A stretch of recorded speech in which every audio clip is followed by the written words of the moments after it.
Благодарам, председателке. Почитуван јавен обвинител, многу ми е драго што сте овде, но воопшто не ми е драго што се браните со молчење. Значи, прашањата што ги поставуваме не само нас не тиштат, ги тиштат и граѓаните. И јас ве разбирам. Не можете да браните нешто што не се брани, но и нешто што не е во ваш домен, бидејќи во судството се испостави дека последниве 4 до 5 години Алфа и Омега е лидерот на СДСМ кој си поднесе оставка и замина, го напушти бродот.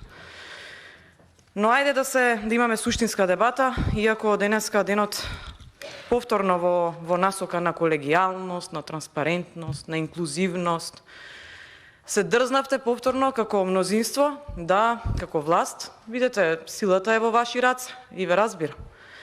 Но до кога и до каде вака?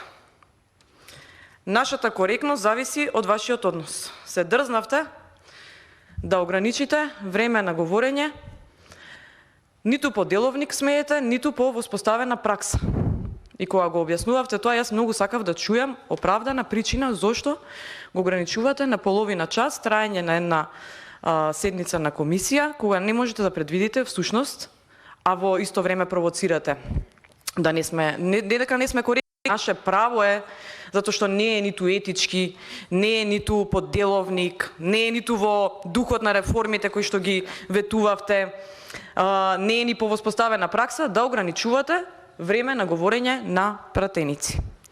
И сега како приоритети всушност во реформските закони кои се носеа беше законот за јавно обвинителство кој се донесе во 2019. Знаете како беше салава полна, уште фанфари фалеа, многу театрално се донесе, требаше реформи да воведе во судство, во софалинки, како што го велите вие. И главниот забелешки, прво прашање е дали ги подобри состојбите во јавното обвинителство, автоматски како еден синџир врзан и во судството. Гледаме дека не е така, затоа што продолжуваат голготата на граѓаните.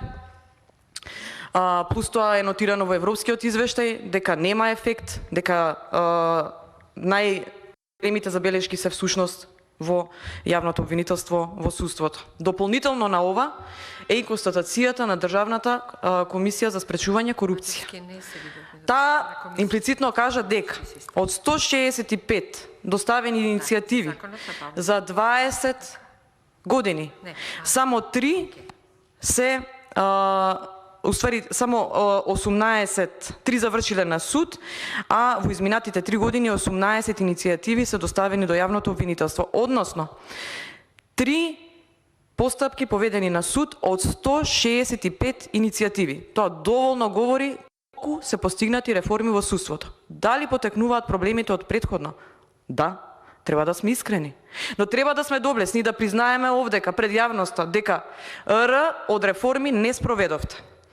Вие спомнавте во вашиот говор за мерката притвор. Всушност, дека јас ќе се надополнам на вас, ќе кажам дека 90% од судиите го прифаќаат притворот како мерка на предпазливост, но во повеќето случаи се неосновани мерките на притвор, се неосновано притворени луѓето, а против нив потоа немало ни обвиненија или пак биле одени по жалби во судските постапки. Во исто време Хелсиншкиот комитет своевремено објавува извештај во кој е нотирано дека судовите спроведуваат селективна правда во однос на мерката притвор.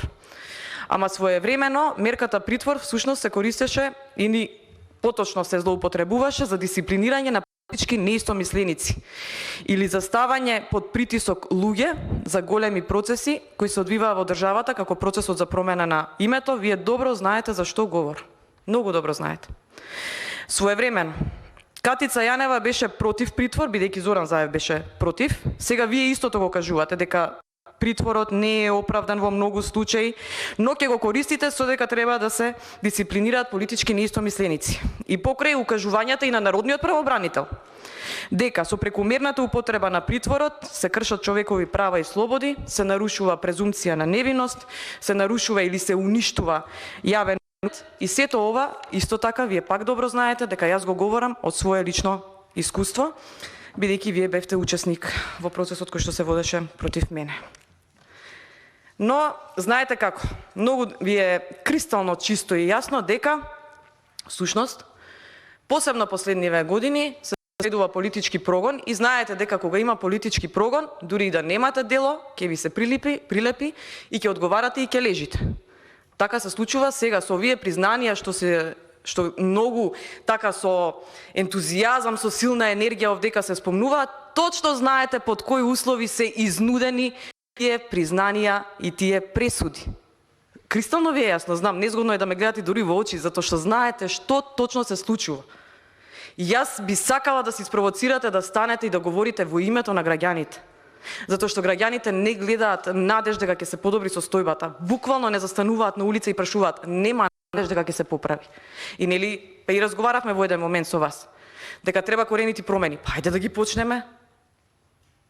Лично сме биле жртви на овој систем. Ајде да го промениме. Па во иднината на нашите деца ова ќе се рефлектира. Ајде да го промениме. Не, значи со молчење нема ништо да постигнеме.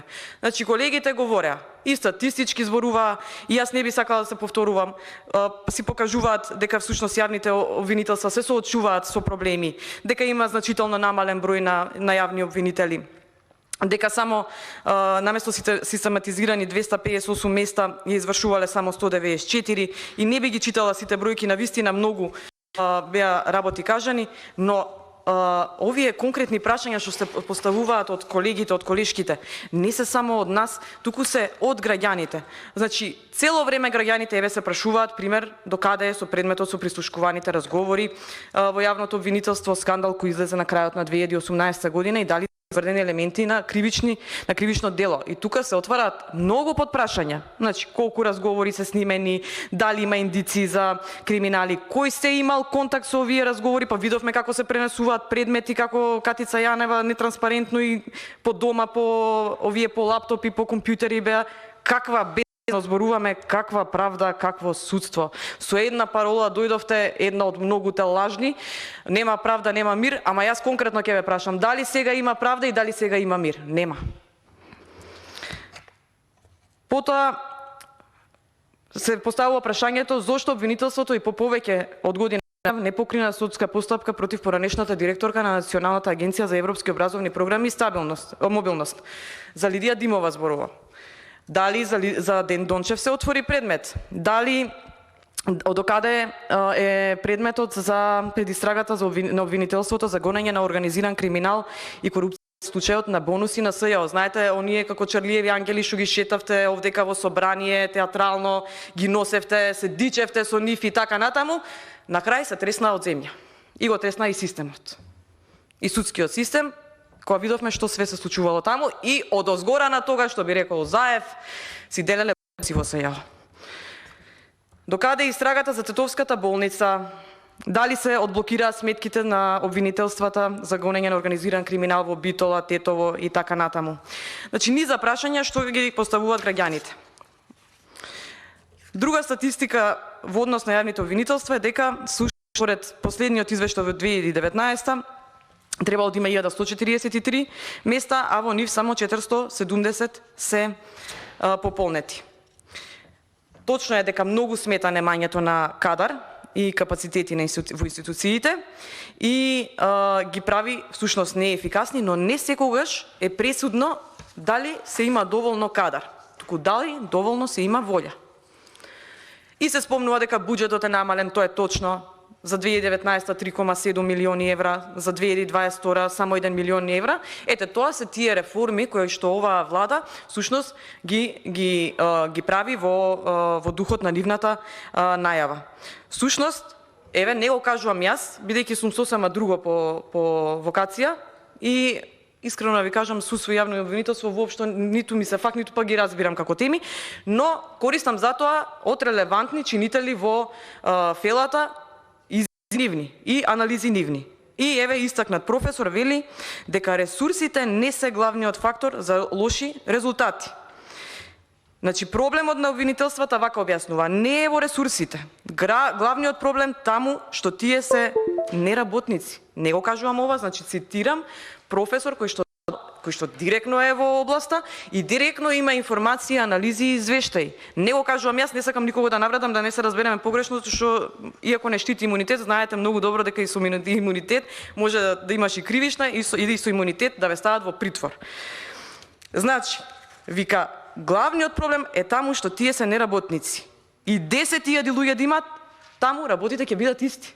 Значи, нема надеж за поправка. Значи, треба да се смени, самиот кажува, дека треба да се смени пристапот на работа на обвинителството и треба да се интегрираат системите на повеќе институции да работат.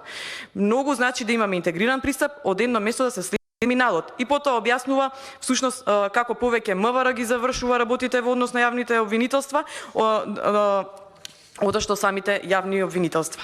И ја имам тука низа случаеви кои што ви ги поставија како прашања и како барања за да одговорите. Јас се надевам на крајот дека ќе се одважите барем дел дека ќе ги одговорите во име на граѓаните.